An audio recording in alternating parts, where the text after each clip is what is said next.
California Governor Gavin Newsom apparently looking to widen his appeal. The Democrats spent 4 hours yesterday on a conservative podcast. He spent a lot of it blasting President Trump for carrying out the agenda Americans voted for.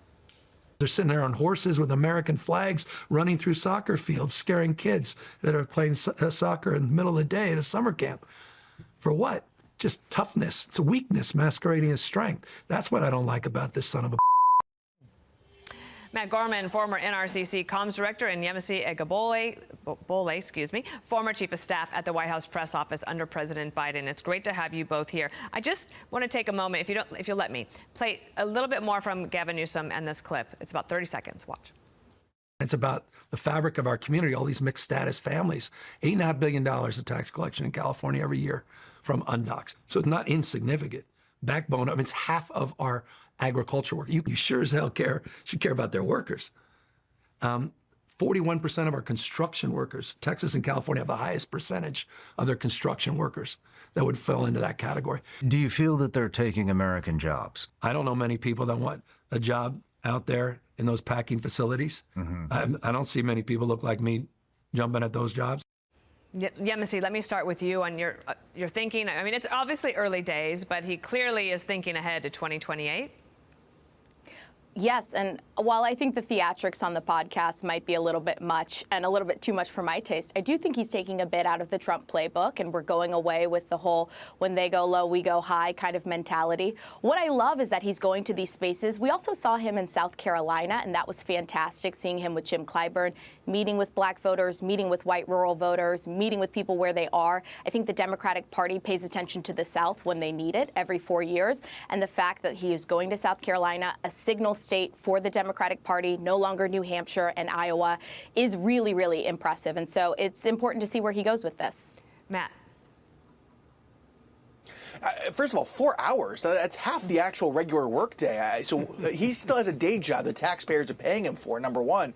Look, he's trying to recreate the magic of about a month ago when people cared what he had to say and he was the face of the riots and lawlessness out in L.A. But he wants to talk about weakness. I mean, his state is number one in poverty, retail crime, wage stagnation, homelessness, gas prices. And I think also it's probably more indicative of anything else, number one in the state that people are trying to move out of to go other places in the country. So he can run in 2028 all he wants, but his record, he can go on in many podcasts all he wants. His record's going to stick with him. Rahm Emanuel is obviously a long-term Democrat, and he has thoughts on the unpopularity of the Democratic Party. Watch here. Just to give you a sense of how bad we are, Democratic Party is less popular than Elon Musk right now. That should be like a wake-up call how bad. And the Republican parties stab you in the back. The Democratic Party, we disappoint you. And I think if you look at these numbers, the Democrats are harder on the Democratic Party than others. And the reason is because they got disappointed, and they have every right to be disappointed in the leadership. Yemisi, let me show you some of the polling. Fox News has Democrats down 66%. CNN was at 72%, and Quinnipiac split the difference at 53%. How do you think Democrats should try to crawl out of that hole? Well, I'll tell you, Dana, I watched that interview that he did on CNN, and it felt like complete gaslighting from Rahm Emanuel. Rahm can talk about how Democrats are less popular than Elon Musk, but everyone in America is more popular than he would have ever been when he was mayor of Chicago. So I think it's interesting to watch a lot of these people who are a part of the establishment now try to reinvent themselves and sit down and do interviews and talk about elitist and corporate America. We know Rahm moved from Clinton to investment banking, so I don't know really what he's talking about in separating himself. What I do know is that there are a lot of young Democratic voters, myself included, that for the first time are going to get to vote for a party that hasn't chosen an anointed successor. What I really want young voters to pay attention to is be sharp and focused on what is performative and what is inauthentic. And I just think Rahm Emanuel is inauthentic in every sense of the word right now. Okay, all right. Matt Gorman. I mean, I've known Rahm Emanuel for a long time. Never, obviously, worked in the Bush White House, so we weren't on the same party at all. That's an interesting take from Yemisi. I'll give you the last word.